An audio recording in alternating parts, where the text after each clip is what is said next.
આગામી 3 દિવસ માટે ગુજરાત વાસીઓ થઈ જજો સાવધાન। એક સાથે ત્રણ નવી સિસ્ટમ સક્રિય બનતી જોવા મળી રહી છે। ગુજરાતના દરિયાઈ કાંઠાના નજીકના ક્ષેત્ર જેમાં તુર્બેટના ક્ષેત્રથી કરાચીનો ક્ષેત્ર અને ઓમાનના દરિયાઈ કાંઠાના વિસ્તારમાંથી સક્રિય બનતું હવાનું હળવું દબાણ પોતાની દિશાઓ બદલીને હવે ધીમે ધીમે ગુજરાતના વિસ્તારોની અંદર આગળ વધતું જોવા મળી રહ્યું છે। ઉત્તરીય ભારતના ક્ષેત્રથી લઈને હવે પછી નેપાળ અને બાંગ્લાદેશના વિસ્તારની અંદર પણ એક નવું વેસ્ટર્ન ડિસ્ટર્બન્સનું તોફાની દબાણ સક્રિય બનતું જોવા મળી રહ્યું છે। બંગાળની ખાડીના તટીય વિસ્તારની અંદર યુસીએસ સિસ્ટમના ભયંકર ઘેરાવા બનતા જોવા મળી રહ્યા છે। હિન્દ મહાસાગરના ક્ષેત્રથી અરબી સમુદ્ર અને બંગાળની ખાડીના ઊંડાણવાળા તટીય ક્ષેત્રની અંદર સાયક્લોનિક સિસ્ટમના નવા ઘેરાવા બનતા જોવા મળી રહ્યા છે। આમ આ સંપૂર્ણ ક્ષેત્રની અંદર ગાજવીજ વીજળીના કડાકા ભડાકા સાથે વરસાદને લઈને મોટી આગાહી કરવામાં આવી રહી છે। દરિયામાંથી આગળ વધતી સિસ્ટમો મોટો વળાંક લઈને હવે ગુજરાતના વિસ્તારો તરફ વળતી હોય તેમ 28 તારીખ, 29 તારીખ ને 30 તારીખ આમ હવે આ મહિનાના છેલ્લા 3 દિવસોની અંદર ગુજરાતની અંદર ઓચિંતાના મોટા પલટાવો સાથે માવઠું ભૂક્કા બોલાવવા માટે તૈયાર બેઠું હોય તેમ ગુજરાતના સંપૂર્ણ વિસ્તારમાં ભર ઉનાળા દરમિયાન તોફાની પવનોની તીવ્રતાની વચ્ચે હવે પછી નવા વાદળોના ઝુંડ ઘેરાતા જોવા મળવાના છે। તમે લાઈવ પણ જોઈ શકો છો ગુજરાતની અંદર મધ્ય ગુજરાતના વિસ્તારમાં જેમાં અહેમદાબાદના ક્ષેત્ર ઉપર અત્યારે હાઈ પ્રેશર સિસ્ટમનું તીવ્ર દબાણ સક્રિય બનતું જોવા મળી રહ્યું છે। પાકિસ્તાનના વિસ્તારમાંથી આગળ વધતી યુસીએસ સિસ્ટમ સંપૂર્ણ ગુજરાતના વિસ્તારોની અંદર પોતાનો મજબૂત ઘેરાવો બનાવીને અસર દર્શાવી રહેલું જોવા મળી રહ્યું છે। સાથે સાથે વરસાદીય સિસ્ટમનો સ્ટ્રફ લાઇનનો પટ્ટો પણ ગુજરાત ઉપરથી પસાર થતો હોય તેમ આગામી 24 થી લઈને 48 કલાકની અંદર સંપૂર્ણ ગુજરાતના હવામાનની અંદર હવે પછી ઓચિંતાના પલટાવની સાથે માવઠાનું સંકટ વધવાને લઈને ગુજરાત માટે નવી આગાહી કરવામાં આવી રહી છે। આમ બદલાઈ રહેલા હવામાનને લઈને અરબી સમુદ્ર, ઓમાનનો વિસ્તાર, પાકિસ્તાન, ઈરાનના વિસ્તારમાંથી બદલાઈ રહેલી સિસ્ટમની તોફાની દિશા અને સિસ્ટમો લઈ રહેલી મોટા વળાંકોના અસરને લઈને ગુજરાત ઉપર અત્યારે ફરી એકવાર વાદળનું ઝુંડ મંડરાતું જોવા મળી રહ્યું છે। તમે જોઈ શકો છો ભિન્ન ક્ષેત્રની અંદર નવી લો પ્રેશર અને હાઈ પ્રેશર સિસ્ટમો બનતી જોવા મળી રહી છે। અહીંયા તમે સેટેલાઇટ વ્યૂની મદદથી પણ જોઈ શકો છો હવે પછી ઓમાનના વિસ્તાર, કરાચીના વિસ્તારમાંથી ધીમે ધીમે વાદળોના ઝુંડ ગુજરાતના વિસ્તારમાંથી પસાર થતા હોય તેમ ગુજરાતના સંપૂર્ણ ક્ષેત્રની અંદર વાદળ છવાયું વાતાવરણ સક્રિય બનતું જોવા મળવાનું છે। જેમાં કચ્છ અને સૌરાષ્ટ્રના તમામ વિસ્તારોની અંદર હવામાનની અંદર એકાએક મોટા પલટાવની આગાહી કરવામાં આવી રહી છે। હાલ અત્યારે કચ્છ ઉપર પવનની તીવ્રતાની અંદર મોટો પલટાવ આવતો જોવા મળી રહ્યો છે। ગાંધીધામ, માંડવી, બારડોલી, નળિયા, લખપત, ખાવડ અને રાપર ક્ષેત્રની અંદર ઓચિંતાના પલટાવ આવી રહ્યા હોય તેમ કચ્છના તમામ પંથકની અંદર વાદળ છવાયા વાતાવરણ વચ્ચે માવઠું પોતાની અસર દર્શાવતું હોય તેમ સિસ્ટમ ભૂક્કા બોલાવવાને લઈને કચ્છ ઉપર મોટી શક્યતાઓ દર્શાવવામાં આવી રહી છે। અરબી સમુદ્રના દરિયામાંથી હુફાળા અને ભેજયુક્ત પવનની તીવ્રતાની અંદર મોટો પલટાવ આવતો હોય તેમ સૌરાષ્ટ્રના તટીય ક્ષેત્રની અંદર સક્રિય બનતી નવી સિસ્ટમોની અસરને લઈને દરિયાઈ કાંઠાના વિસ્તારમાં નવા જૂની થવાને લઈને તાજી આગાહી કરવામાં આવી છે। જેમાં ભાવનગરનો દરિયાઈ કાંઠાનો વિસ્તાર, અલંગના ક્ષેત્ર, બોટાદ, જસદણ, ગોંડલ, જુનાગઢના ક્ષેત્રથી અમરેલીના વિસ્તારની અંદર ફરી એકવાર હળવું વાદળ છવાયું વાતાવરણ બનતું જોવા મળી શકે છે। મહુવા, ઉના, ગીર સોમનાથના વિસ્તારની અંદર, પોરબંદરના દરિયાઈ કાંઠાના ક્ષેત્રથી ભાનવડ, સલાયા અને દેવભૂમિ દ્વારકાના વિસ્તારમાં, જામનગરના ક્ષેત્રથી મોરબીનો વિસ્તાર, સુરેન્દ્રનગરના ક્ષેત્રની અંદર પણ હવે પછી એકાએક હવામાન બદલાવાને લઈને સંપૂર્ણ સૌરાષ્ટ્રના વિસ્તારમાં આવનારી 24 કલાક અતિ ભયંકર સાબિત થતી હોય તેમ ગુજરાત રાજ્યની અંદર 3 દિવસની અંદર ફરી એકવાર માવઠાનું મોટું સંકટ સૌરાષ્ટ્ર ઉપર મંડરાતું જોવા મળવાનું છે.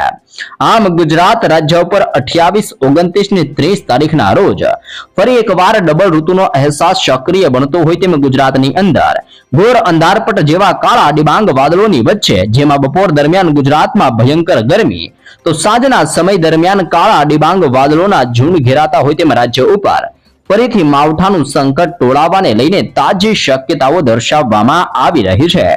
જેમ જેમ સિસ્ટમો દિશાઓ બદલીને મોટા વળાંક લઈને આગળ વધી રહી છે તેમ અત્યારે દક્ષિણીય ગુજરાતના સંપૂર્ણ હવામાનોની અંદર પણ એકાએક મોટા પલટાવો આવી રહ્યા છે. વલસાડના ક્ષેત્ર, આહવાનો વિસ્તાર, વ્યારાના ક્ષેત્રથી સુરતના દરિયાઈ કાંઠાના વિસ્તારમાં તોફાની પવનોની તીવ્રતાની અંદર મોટો બદલાવ જોવા મળ્યો છે. ભરૂચ, રાજપીપળા, આમોદ અને નર્મદાના વિસ્તારની અંદર પલટાવ આવતો હોય તેમ અરબી સમુદ્રના આ પવનો આગળ વધીને સૌરાષ્ટ્ર, કચ્છ અને દક્ષિણીય ગુજરાતના વિસ્તારોની અંદર અસર દર્શાવતા હોય તેમ હવે પછી 20 થી લઈને 25 અને 30 કિલોમીટર પ્રતિ કલાકની ઝડપે ગુજરાતમાં તોફાની પવનોની તીવ્રતાની વચ્ચે સિસ્ટમની ભયંકર અસર વધતી હોય તેમ તોફાની પવનોની તીવ્રતા વચ્ચે હવે પછી ધૂળની આંધીઓ ઉડતી હોય તેવા દ્રશ્ય ગુજરાતની અંદર આગામી 3 દિવસની અંદર જોવા મળવાને લઈને તાજી શક્યતાઓ જાહેર કરવામાં આવી રહી છે. તમે લાઈવ પણ જોઈ શકો છો, મધ્ય ગુજરાતના ક્ષેત્રની અંદર અહેમદાબાદના વિસ્તારમાં હાઈ પ્રેશર સિસ્ટમનો અત્યારે મોટો પટ્ટો ઘેરાઈને અસર દર્શાવતો જોવા મળ્યો છે. આમ આ સંપૂર્ણ વિસ્તારોમાં મોટા વિરામ લીધા બાદ અત્યારે ભયંકર હલચલો વધવાને લઈને દાહોદ, છોટાઉદેપુર, ગોધરા, લુણાવાડા, બોડેલી, વડોદરા, ખંભાત, ધોળકા, નડિયાદ, ખેડા, પંચમહાલ અને મહીસાગરના ક્ષેત્રની અંદર ધીમી ગતિએ તોફાન વધવાને લઈને આ સંપૂર્ણ ક્ષેત્રની અંદર પણ મોટી આગાહીને મોટી શક્યતાઓ જાહેર કરવામાં આવી રહી છે.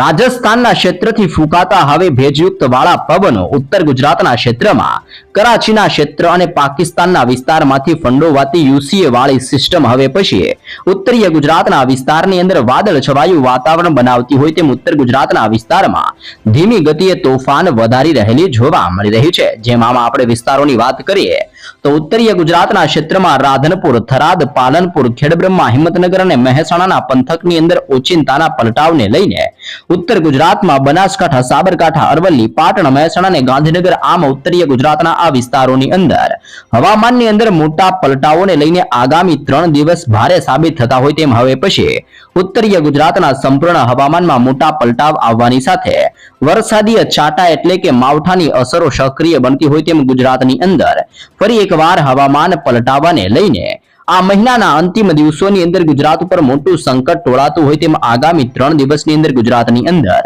ભયંકર ગરમીમાંથી લોકોને રાહત મળવાની સાથે હવે પછી માવઠાની હળવી અસરો ગુજરાત ઉપર સક્રિય બનતી જોવા મળવાની છે. ગુજરાત વાસીઓ ખાસ જાણી લેજો, ગુજરાત ઉપર ફરી એકવાર કમોસમી વરસાદનું હવે નવું સંકટ ટોળાતું જોવા મળી રહ્યું છે. સક્રિય બનતી નવી વેસ્ટર્ન ડિસ્ટર્બન્સની અસરના કારણે આગામી થોડી જ કલાકોની અંદર વાતાવરણમાં મોટા પલટાવો જોવા મળવાના છે, જેને લઈને ખાસ જાણી લેજો કયા કયા વિસ્તારોમાં વરસાદ વરસવાની શક્યતાઓ જાહેર કરવામાં આવી રહી છે. ગુજરાત રાજ્યની અંદર હાલ ઉનાળાની શરૂઆતની વચ્ચે ફરી એકવાર મેઘરાજા પોતાની દસ્તક આપવા જઈ રહ્યા છે. હવામાન વિભાગની તાજી આગાહી અનુસાર 28 માર્ચ 2024 ની રાતથી ઉત્તર પશ્ચિમીય ભારતની અંદર એક મજબૂત શક્તિશાળી વેસ્ટર્ન ડિસ્ટર્બન્સ સક્રિય થવા જઈ રહ્યું છે. આ મજબૂત સિસ્ટમની સીધી અસર ગુજરાતના વાતાવરણ ઉપર જોવા મળવાની છે, જેના કારણે આગામી 28 અને 30 માર્ચ દરમિયાન રાજ્યના અનેક વિસ્તારમાં માવઠું પોતાની તીવ્ર અસર દર્શાવતું હોય તેમ તેજ પવન સાથે કમોસમી વરસાદ વરસવાની તાજી મોટી શક્યતાઓ જાહેર કરવામાં આવી રહી છે. આવી રહેલા આ મોટા ફેરફારને લઈને રાજ્યના તાપમાનની અંદર પણ 2 થી 3 ડિગ્રીનો ઘટાડો જોવા મળવાનો છે, જેના કારણે લોકોને હવે ગરમીમાંથી આંશિક રાહત મળશે અને ખેડૂતો માટે બીજી તરફ ચિંતાનો વિષય બનતો જોવા મળી રહ્યો છે. જી હા દર્શક મિત્રો, સાયક્લોનિક સર્ક્યુલેશન અને વેસ્ટર્ન ડિસ્ટર્બન્સની એક સાથે બેવડી અસરો જોવા મળવાની છે. હવામાન વિભાગના જણાવ્યા અનુસાર હાલની અંદર દક્ષિણ પૂર્વ રાજસ્થાન અને મધ્ય પાકિસ્તાનને અડીને આવેલા વિસ્તારોની અંદર અપર એર સાયક્લોનિક સર્ક્યુલેશન બનતું જોવા મળી રહ્યું છે. આ સ્થિતિની વચ્ચે હવે 28 માર્ચથી ફરી એકવાર વેસ્ટર્ન ડિસ્ટર્બન્સ હિમાલયના વિસ્તારોની અંદર પ્રવેશ કરતું જોવા મળવાનું છે. આ બંને સિસ્ટમો સંયુક્ત પ્રભાવથી ગુજરાતની અંદર આકાશીય વાદળો ઘેરાશે અને પવનની દિશાની અંદર મોટા પલટાવો જોવા મળવાના છે. ખાસ કરીને ગુજરાતની અંદર સરહદીય વિસ્તારો અને ઉત્તરી ગુજરાતના વિસ્તારની અંદર ભારે અસરો વધતી જોવા મળવાની છે. ઉત્તર ગુજરાતની અંદર અને કચ્છના વિસ્તારોમાં ગાજવીજ સાથે વરસાદની શક્યતાઓ દર્શાવવામાં આવી છે. હવામાન વિભાગ દ્વારા કરવામાં આવેલી તાજી આગાહી મુજબ આગામી 2 દિવસ દરમિયાન ઉત્તર ગુજરાત અને કચ્છના વિસ્તારમાં વાતાવરણની અંદર હવે પછી મોટો પલટાવ જોવા મળવાનો છે. ખાસ કરીને 28 માર્ચના રોજ વહેલી સવાર દરમિયાન બનાસકાંઠા અને કચ્છના વિસ્તારોમાં હળવા વરસાદીય ઝાપટા અને ગાજવીજ સાથે ચમકારા વધતા હોય તેવી આગાહી કરવામાં આવી રહી છે. ત્યારબાદ 30 માર્ચના રોજ વરસાદનો વ્યાપ વધુ વિસ્તારની અંદર પોતાની અસરો દર્શાવશે, જેમાં બનાસકાંઠા, કચ્છ ઉપરાંત સાબરકાંઠા, અરવલ્લી, દાહોદ, મહીસાગર જિલ્લાની અંદર પણ માવઠાની પ્રબળ શક્યતાઓ દર્શાવવામાં આવી છે. આ સમયગાળા દરમિયાન 40 થી લઈને 30 કિલોમીટર પ્રતિ કલાકની ઝડપે તોફાની પવનોની અવરજવર વધતી હોય તેમ અનેક વિસ્તારમાં પવનની ગતિવિધિ વધતી જોવા મળવાની છે. રાજ્યના અન્ય ભાગોની અંદર પણ મુખ્યત્વે સૂકું વાતાવરણ જોવા મળશે, પરંતુ ભિન્ન ભિન્ન ક્ષેત્રની અંદર વાદળોના ઝુંડ ઘેરાવાની પણ આગાહી કરવામાં આવી રહી છે. તાપમાનની અંદર ઘટાડો થશે અને દરિયાઈ કાંઠાની અંદર વસવાટ કરતા માછીમારોને પણ ચેતવણી આપવામાં આવી રહી છે. આગામી 24 કલાક બાદ રાજ્યની અંદર ગરમીનો પારો નીચે ઉતરશે. કમોસમી વરસાદ અને પવનના કારણે મહત્તમ તાપમાનની અંદર 2 થી 3 ડિગ્રીનો ઘટાડો નોંધાતો જોવા મળવાનો છે, જેનાથી બપોરના સમય દરમિયાન અનુભવાતી કાળઝાળ ગરમીથી લોકોને રાહત મળશે. તો બીજી તરફ સમુદ્રની અંદર સર્જાયેલી હલચલને જોતા માછીમારો માટે પણ ખાસ સૂચનાઓ દર્શાવવામાં આવી છે.